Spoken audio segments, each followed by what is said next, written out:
I have a testimony. I have a testimony. Welcome to another testimony here on Testimony Service. We are sitting here with Ariel, and she is going to share what the Lord has done for her, through her, and with her in her life. So, Ariel, whenever you're ready, take it away. Hello, everyone. My name is Ariel, and I'm here to share multiple testimonies. Not just God hasn't just done one miracle in me; He's done quite a few. I was told at an early age that there's favor on my life, and I'm pretty sure I'm walking it. So I'm pretty excited to speak about my journey from the beginning of the testimony to current day. So I hope that I'm able to touch someone. One person is enough, but multiple will be cool. So, take us to the very beginning. Tell us about childhood and how faith played a role. So from the top, we grew up in church. It was primarily myself and my two cousins, Tasha and Brittany. And every Sunday, Tuesday we had devotion, Friday night was Bible class, and then back to Sunday we were always involved in church. Honestly, I'm a kid that liked to be outside and play basketball, so I didn't really like going. And we were, taught the books of the Bible and taught scripture and things of that nature.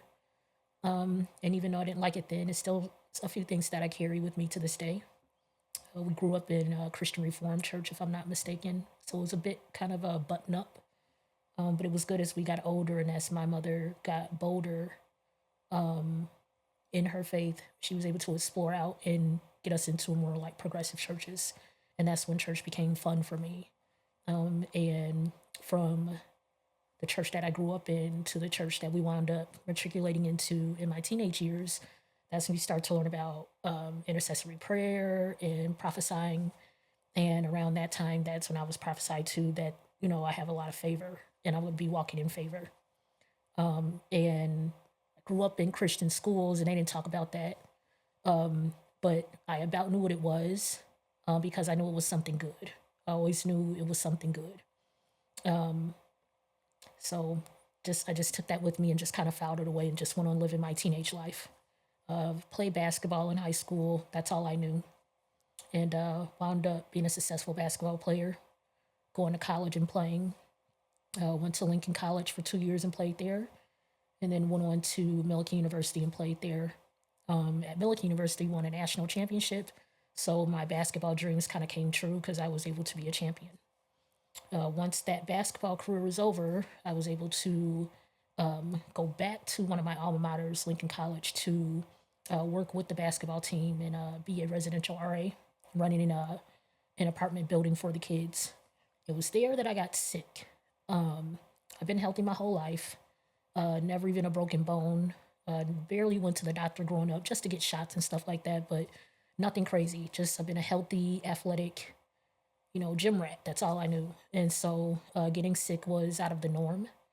I went to the doctor for what I thought, for what was a sore throat, I should say, and was given penicillin as a antibiotic.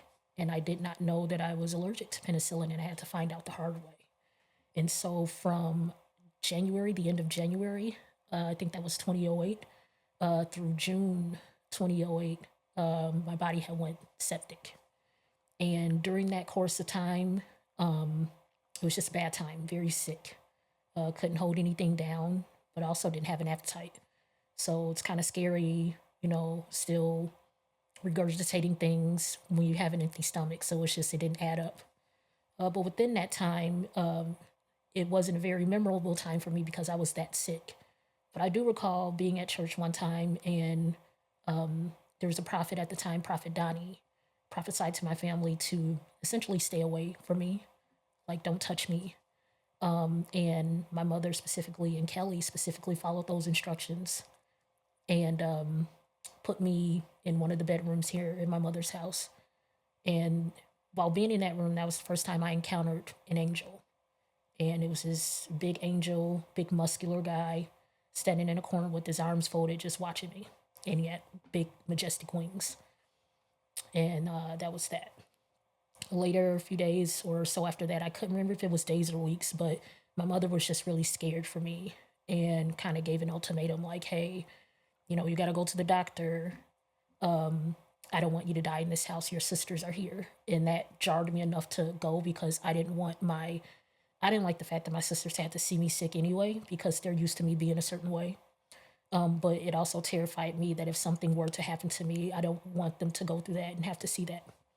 So against my wishes, I went to the doctor and Kelly came with me. Those were some of my last memories is Kelly being with me at the hospital. And Kelly stayed with me all day because if I can remember, I think we were sitting in the emergency room waiting to be seen. My last memory from that time was Kelly had to go because my mother was getting off of work. And I remember a team coming to see me and then lights out. Like, I don't remember anything else. My next memory after that was waking up and there were a bunch of white coats around my bed. And it was just teams of doctors. And they all had a look on their face. Just kind of like a look of disbelief. And I thought it was the next day. So I'm just looking at them like, well, why are they looking at me like that? And I went to speak and nothing came out. And my mother was standing on the very left side, right next to me. And so she was standing next to me. And then there were doctors across the square of the bed. No space, just all doctors. It was crazy. And so trying to talk and nothing would come out. And so I remember asking like for a pen. So they found a little pad and a pencil. And I went to write because I thought I could write. And I went to write confidently and nothing, it was just scribble. So then I asked for a phone. My mom gave me a phone. I can't remember what I typed, but it was along the lines of what's going on or what happened or something along those lines. I don't remember what they told me. I just remember them standing around me. Later on, from what I was told, was that I had fallen very ill after Kelly left and being in the ER and the triage. I had fallen very ill, and they had to do a blood transfusion to stabilize me. While they're doing that, they're trying to figure out what's wrong with me and like what step to take. And I was at a well-known hospital that's known for their trauma, gunshot, stab wounds, the whole nine, but not what I had. And so once they're talking to my mother, they're trying to figure out like, was she out of the country? Like, what's going on? And my mom was trying to get every symptom to them that, she was experiencing, seeing me have. And it took a family friend who I consider an aunt, who was a gastrointestinal head at UAB, Alabama, in their intestinal unit to kind of collaborate with them to figure out what's going on with me. I'm thankful for her wisdom because without her, I wouldn't be sitting here. And because of her wisdom, they were able to figure out a plan of care for me. And once they were able to go into surgery, once they got in there in my stomach, it was a mess. And so they had to do a lot. I lost a lot of intestine and things of that nature. I was swimming in poison. Those were their words because my body had went septic. And I think my mother said the surgery was, 4 hours long or longer than that. And she said when the surgeon came out, the surgeon was all sweaty. And the surgeon told her the truth. They were like, well, we don't know if she's going to be okay. Like, she's here, but she's, like, we did what we could. So it's kind of like a wait and see kind of thing. And so that was that. They had put me in a coma, so I was intubated that whole time. And I'm thinking from my understanding, when I woke up, I wasn't supposed to have woken up at that time. So that's probably why they were looking at me crazy. And then after that, I slowly started improving. That time I was in surgery ICU, and then was in there for a while, and then went to ICU and was in there for a while, and then to a general room because I kept improving, and was defying their odds. One thing that I appreciate my mother did, she was very vigilant about who visited my room. She was very vigilant about what teammates came in the room, what hospital team. If they came in talking crazy, you know, kind of writing me off, she would throw them out. And so down to the nurses, the nurses were believers, and they had to kind of tell my mother, like, hey, we got her, go home, because my mom was there every day. And so that was a blessing to have someone, taking care of me when, of course, I couldn't take care of myself, but also gave my mom a sense of, okay, I know they got her. And so I wasn't supposed to get better, and I was getting better.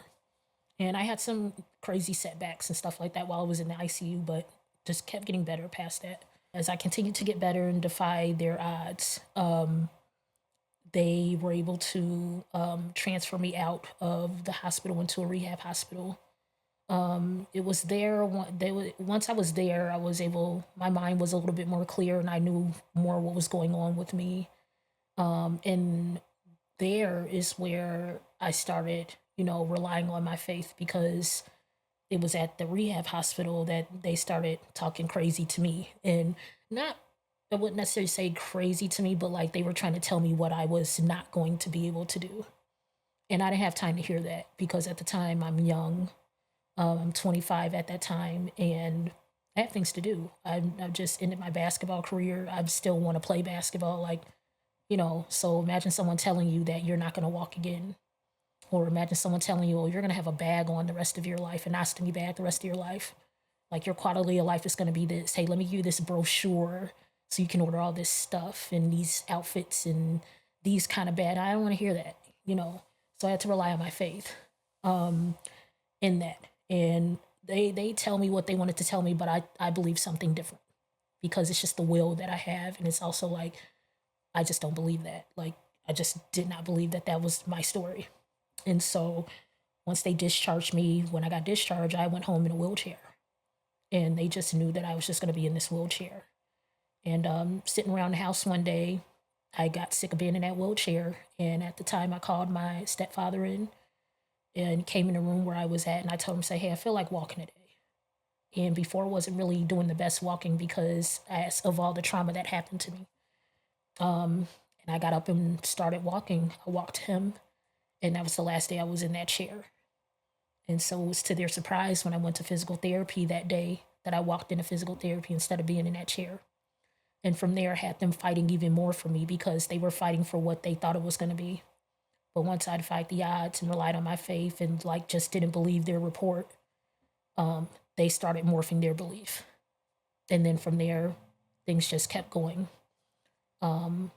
That situation with the bag and that illness, physically, I fought that for about 4 years, with the outcome of being able to get restored with my stomach issues. They were able to remove the ostomy bag, something that they also said they weren't going to be able to do, but they did.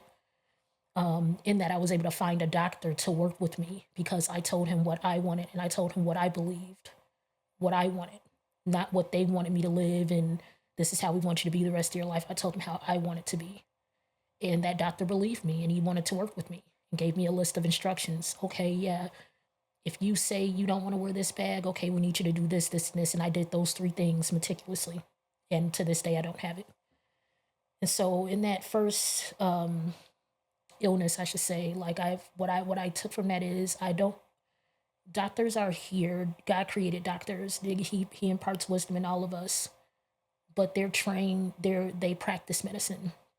And they're trained to tell you what they know. They're trained to tell you what they've researched and read and studied. But, he has the final say. And so I know that.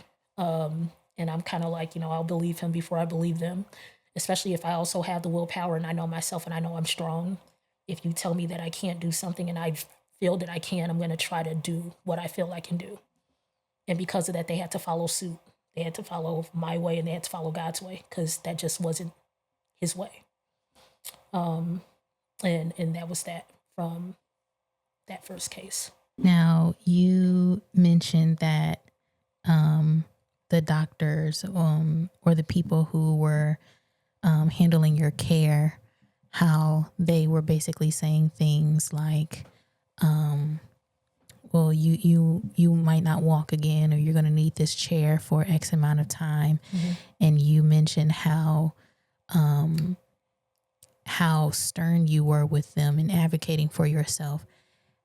How important is it to do that for yourself when you are being monitored by medical professionals? Because I know people go to the doctor or whatever, and then they just automatically, they might need the medicine that they're prescribed, but they don't do any further research, and or they're afraid to advocate for themselves. What can you say to those kind of people?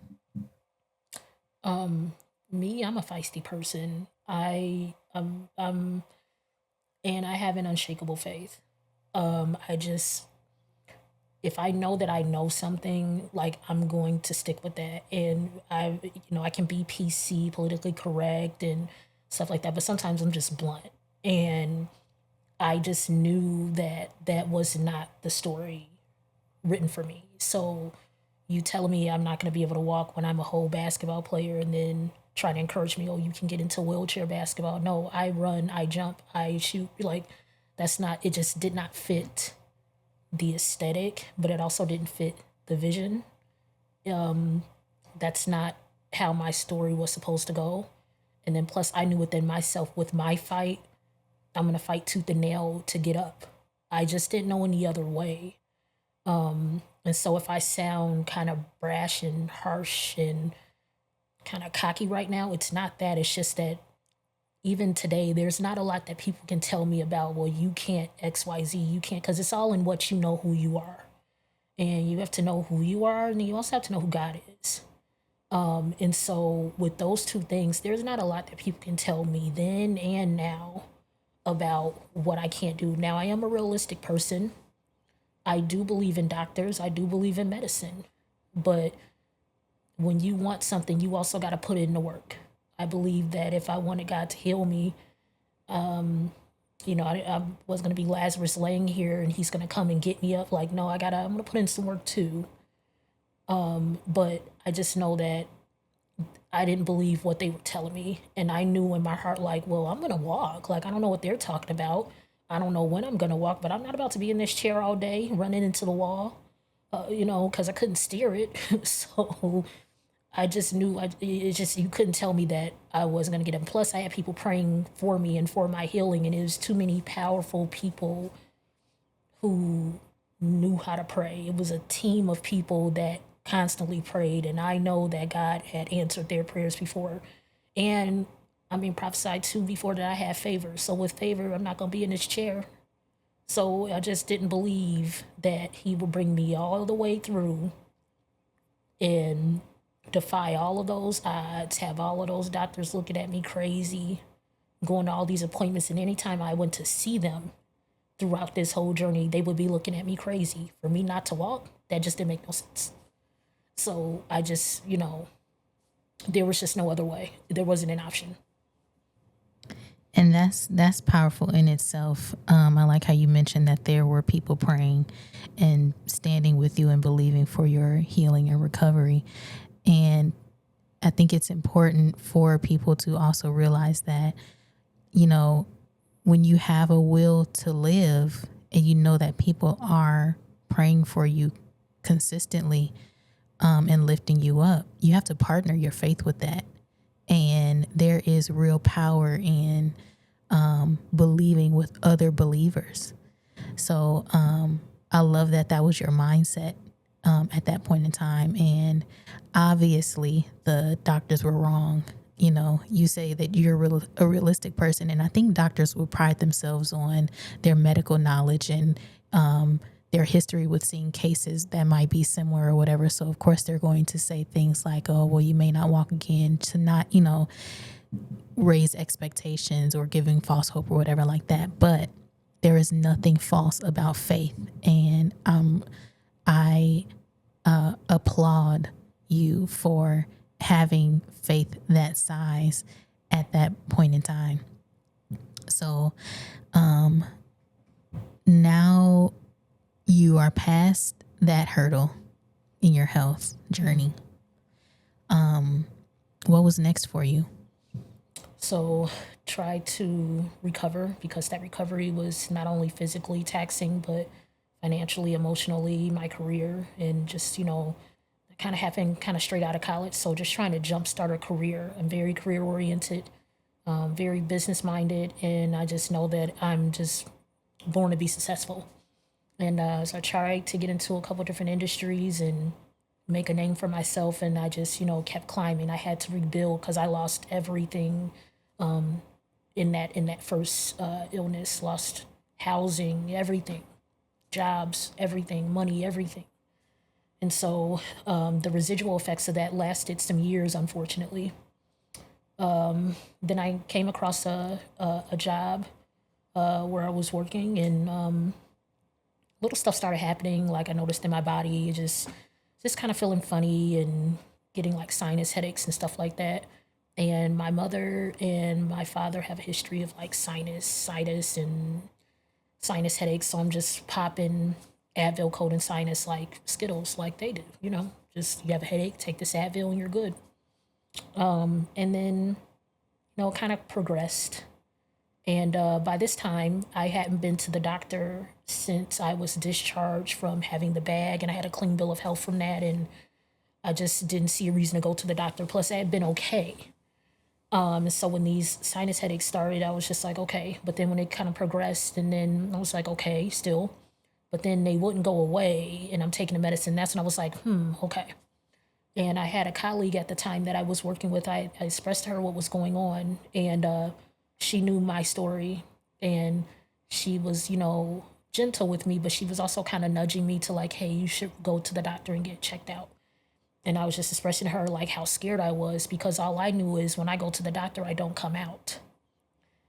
And so the headaches were getting so bad, I finally relented and was like, you know what, I'm going to go to the doctor.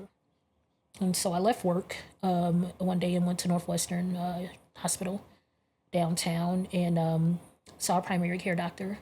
They did blood work, and I left. Let's say I left around 4. They called me around 5 while I was walking to my house. I just got off the bus. So they called and were like, hey, your levels are really high.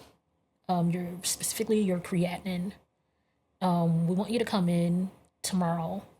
We think it may be a fluke, but just come in tomorrow. And if it's down tomorrow, then okay.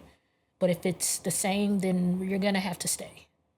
And so once I heard that, I went upstairs to my apartment, and I immediately packed a bag. Not that because like I'm just giving up on myself, but I just kind of automatically kind of knew what that meant based on my history.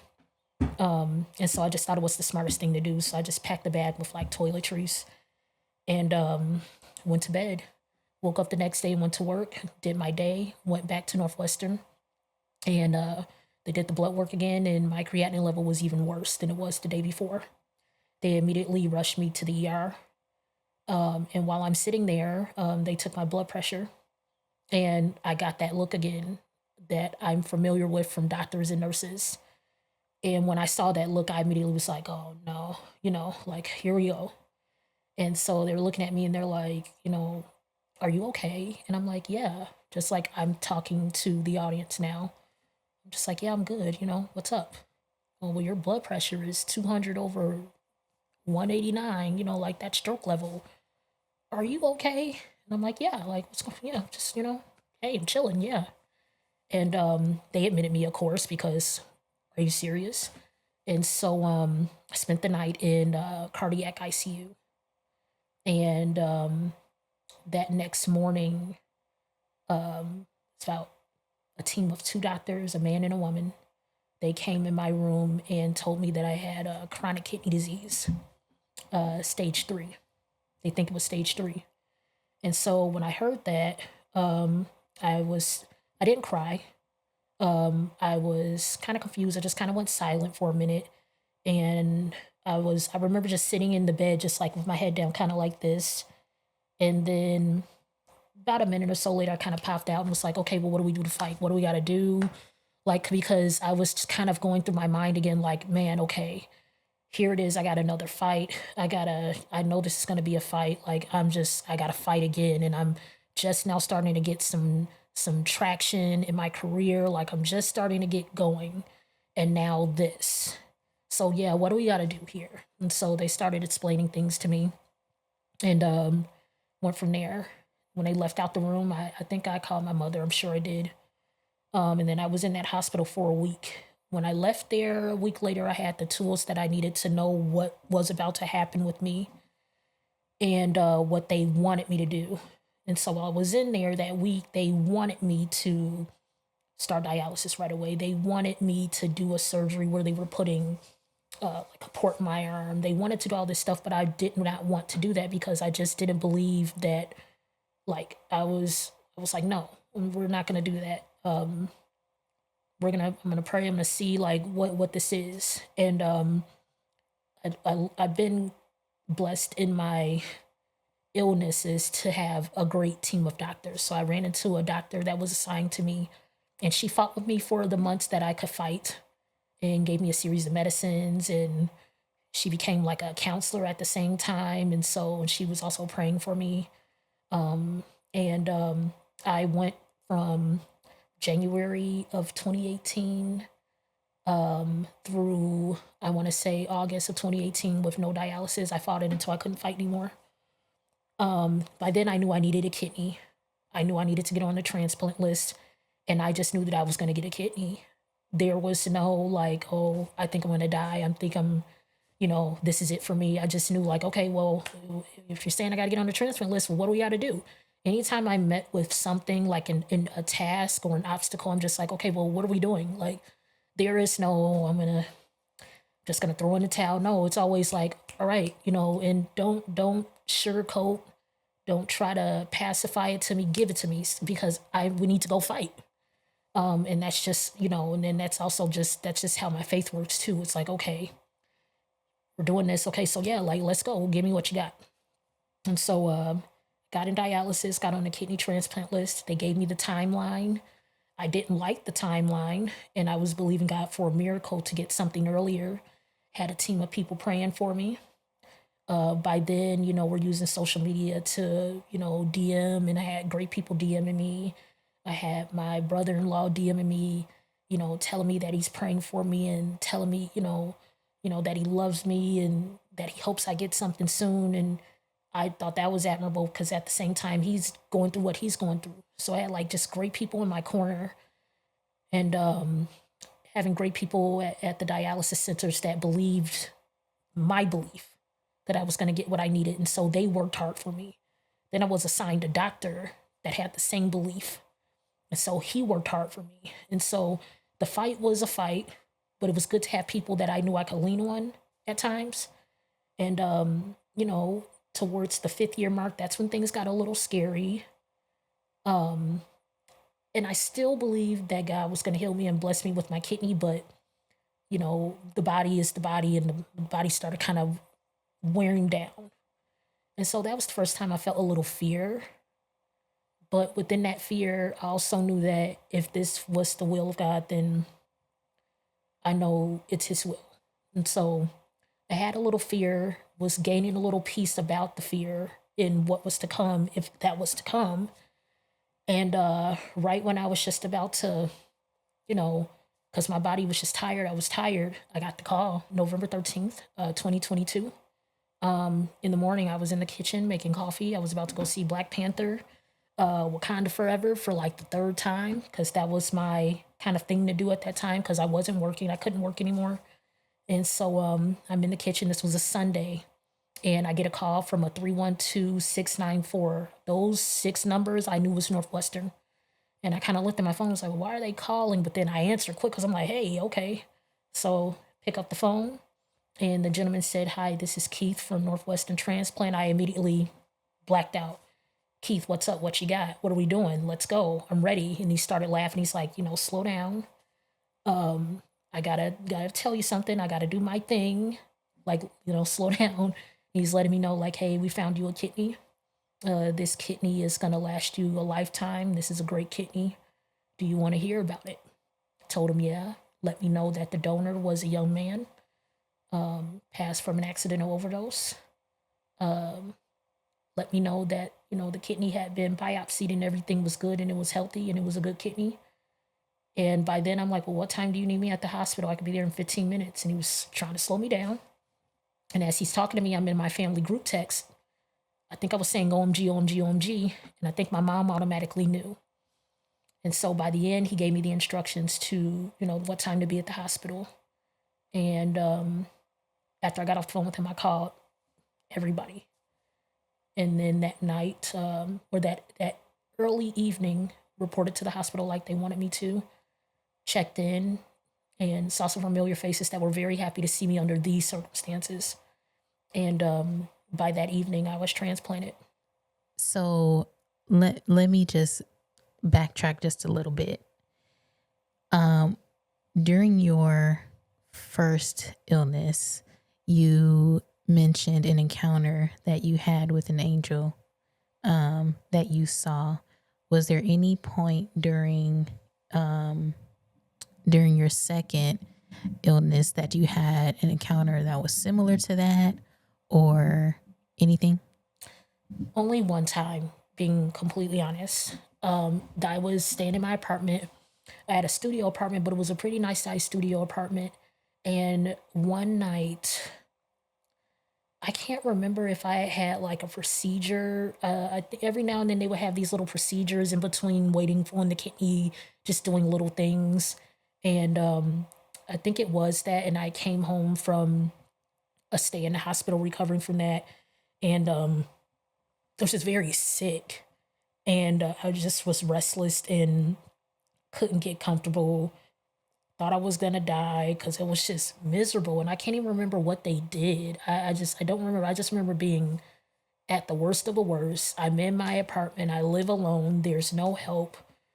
I couldn't really reach a phone, and I usually have my cell phone with me, so that shows how bad of shape I was in. That I didn't even have my phone near me, and I just was just immobilized in the bed. And I remember the TV being off that evening, and I usually left the TV on, have it from my mother. And I remember like being on my back and finally was able to like try to doze. And then I looked at where the TV was and saw like a white, like a cloudy of a figure above my TV. And I didn't freak out because I was halfway out of my mind anyway, but I didn't freak out. It just kind of brought a little peace. And I just went right to sleep. I didn't question it. I about knew what it was. And I was able to go to sleep after that. Then I woke up the next morning and I felt a little better and was able to get a little bit more mobility. But that was really the only time through this journey that I saw an angel appear. That angel it didn't have his arms folded like he was ready to fight. He was protecting. He was just kind of there. So I don't know what that angel was. I just know like that angel in comparison or contrast to the first angel was like to me a protector. Big muscular angel, arms folded like I dare you to mess with her type thing. This angel he was just there. And so, but it also brought me a level of comfort. Once I saw it, like I didn't question it. I wasn't like, what's that? Now also I couldn't move. So it's like I just accepted what I like figured it may have been and then went right along to sleep because whatever it was, it put me out because I could not sleep. I couldn't get comfortable. I was in a panic. I was just sickly. It was just bad. And then after that, that was fine. So that was the only time.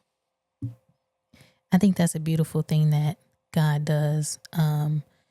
His word says in Psalms 91 that he will command his angels concerning you to guard you in all of your ways.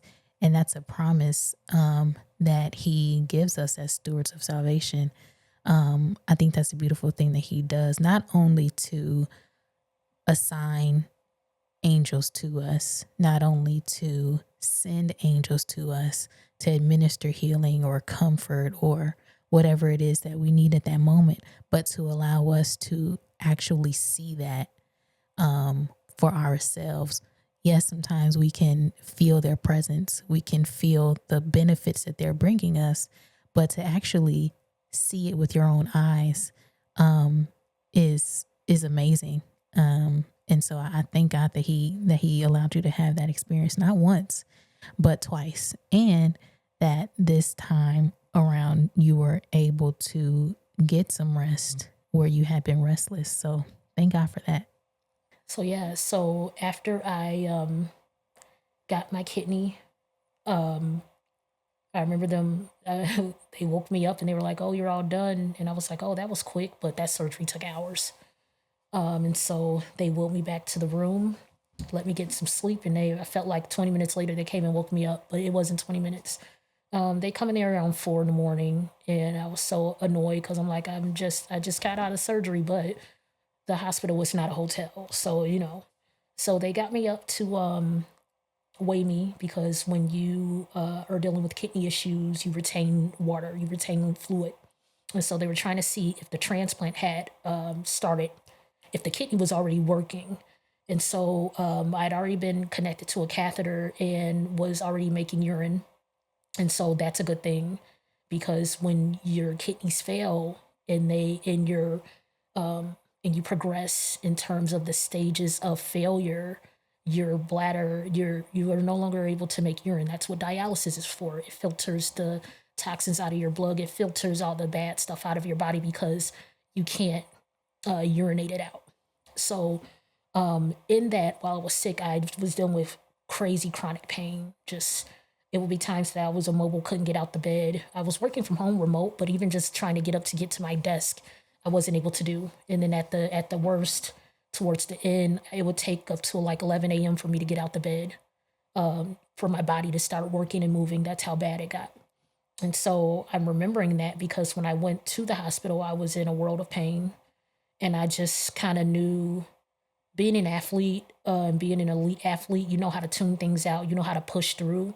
So I thank God for me being the athlete that I was because I'm very mentally tough, even in pain. And then for my first illness, like that kind of pain, like I'm just used to pain, which is kind of, not a cool thing to brag about, but I'm used to pain and I know how to still function with a high level of pain.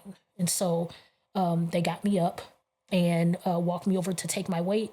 And while they were taking my weight, I started kind of shifting around and I just broke down crying. And the nurse thought I was hurt, and she's like, "What's wrong?" Because I like went down. And she's like, "What's wrong?" And I told her, I said, my feet aren't hurting anymore. I don't have any pain. And I was explaining to her like the chronic pain and just how uncomfortable I was 24/7, 365. And a couple hours after, you know, getting this kidney, I have no more pain. And so I immediately was thanking God for that because it's like, first of all, these doctors are amazing, these surgeons are amazing. And once they could do their connection with your veins and your nerves, once they hook everything up, that kidney starts to function and it works and it immediately starts healing and restoring what the disease took. And so I was just thanking God for that because that was like pretty cool. And then so they woke me up a couple hours later and walked me to ring the bell because I had a successful transplant. Got my instructions to go home. Present day kidney's doing great. I feel good. Still have some things, but I'm alive and I'm here and I got a great kidney. And I'm thriving and I'm happy to be alive. I don't like to say luck because, that's just kind of cliche. We don't do that. I'm just blessed to have been one that God saw fit to spare me not once but twice, in terms of illnesses that people just don't survive from. There were people that I knew in dialysis with me, young and old, that were passing left and right after I got my transplant. There are people that I know of that had the stomach issues that I had that just don't survive that. And so it's kind of cool being a walking miracle. I take pride in going in hospitals now and knowing that I have this light and I have this thing that a lot of people don't have. And so I may not be, realistically just being transparent. I'm not a preacher. I'm not, bombastically outward with my faith. I'm not walking around here like standing on the corner preaching a word like the guy from downtown that's been down there for decades. But I know who he is. You can't tell me who he's not. I know he's a miracle worker. I'm a walking miracle. I'll fight you about not believing. And I know when I go in the hospital in my own way, I know how to pray and I know how to believe and I know how to be strong for people because, number one, there were people that were strong for me when I couldn't be. And then I know when I walk in the hospital, I know that I can speak to miracles for people that don't believe. And so I take pride in doing that now. I take pride in knowing that when someone is sick, I can speak to that parent or that whoever it is to let them know, like, your son can walk again. Hey, I know your son got hit by a metro train a couple weeks ago, but hey, he's alive. That's miracle number one, because who survives a metro train accident? But he's going to walk. And then a few weeks later, what is he doing? Walking after being crushed by a train. So I know God works. And I don't care what goes on in the world. I know that God sees all and it's his will. But I also know that God's timing is his timing. You want what you want when you want it. We're human. We're greedy. We're human. We want what we want. But when God sees fit to do what he needs to do for you, he's going to do it. And so having faith and having unshakable faith will have you walking in that. Even when you're human and you still have that thing like, I want what I want and I need what I need. I'm sick. I'm sick. My finances aren't good. I need a home. I need a career. I need a job. You may want that now, but God is always in the background doing what he needs to do to get you where you need to get. And it's just a matter of, number one, get out of his way. And he knows what he's doing. He don't need our help. And then also just trusting that he's going to show up right at the right time, at his time. And at the end of the day, that's the best time. And so those two miracles for me was him showing up when he needed to. If he wanted me to get a kidney a month after I got sick, he would have got it for me. But I had to go through that fight to learn, more about me. So, there were reasons for why he did what he did for me. But at the end of the day, I made it out. And so I'm happy to be able to talk about it. If someone who's listening today, if they don't yet believe in Jesus, what would you want them to take away from your testimony? If I have someone in my orbit, in my circle that doesn't believe, or someone that's just around me that doesn't believe, I just tell them to simply just look at me. And then I just start telling a piece of my story. These days, currently, honestly, since my story is a lot, this is a time thing, but my story is out of this world. And it would take a while to get through everything, the A to Z of everything. But I would just speak about, waiting on a kidney and going through that whole thing and just the ebbs and flows of it, and thinking when you're at the end, that's when God really shows his face, because like he's the author and finisher. But for people, because I've encountered people that don't believe, people that are even close to us that don't believe, and I have to remind them, like, just look at me, look at what I've been through, look at the fact that you're able to tell me that you may not believe. That's a miracle in itself, because you'd be talking to nothing if if I didn't believe. And so I just explain that, because people sometimes that don't believe in God and don't believe in just any of this, they think it's just, we're talking to this mythical creature, we believe in this mythical being, but that's why he has miracles walking the earth. And so I always give a visual aid, because we're visual people, and sometimes you need to see. And then sometimes when you're going through your own struggle, and if I'm dealing with someone that's going through the same illness that I had, if you see it, you could be it, And so I always try to point to something, because sometimes you can get deep with people, and then sometimes you just got to be like, hey, you see that person over there? They XYZ. They aren't supposed to be here. You're talking to me. You know what happened to me? So I try to give a visual aid when I could, to just give them a baseline, like, hey, And then let them know, like, in your walk, if you don't believe, or you're curious about it, or if you, based on what I tell you, you want to believe, or you do believe in your walk, just, just be realistic, get with someone, or try to find someone, some mentorship, or someone that does believe, that can help you through. If you can't, you can develop your relationship by talking to God. Everybody goes to God in their own way. We don't have to King James Version go to him. I know I don't. But just going to him, that's a start. And yeah, and I wanted to give just a little extra encouragement today, because like, even past my illnesses and my miracles, I've also been going through, like, my big thing has been timing in my life the past, like, year. And then, like, timing personally, like, in my career, and just waiting on the right thing, and waiting on the right moment, and having faith that, God won't leave you. I just know that he just won't leave me, because he's done all this stuff. And why would he do all this stuff for me and then leave me? Like, that negates the work. That's just how I feel, like, walking this earth. Like, if I'm pouring my all into someone and then just dip, like, it's like, well, what was all that for? So my biggest takeaway, especially from, like, I've been believing in something for a while, and I was in the way, and my faith was being tested, because it's like, man, transparently, I'm looking for a job.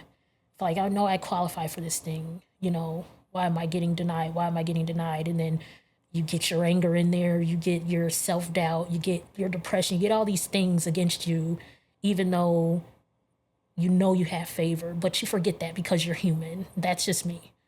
And transparently, we lost, my brother-in-law at the end of December. And, something he wanted was for everyone to be saved and everyone to have a closer walk with God.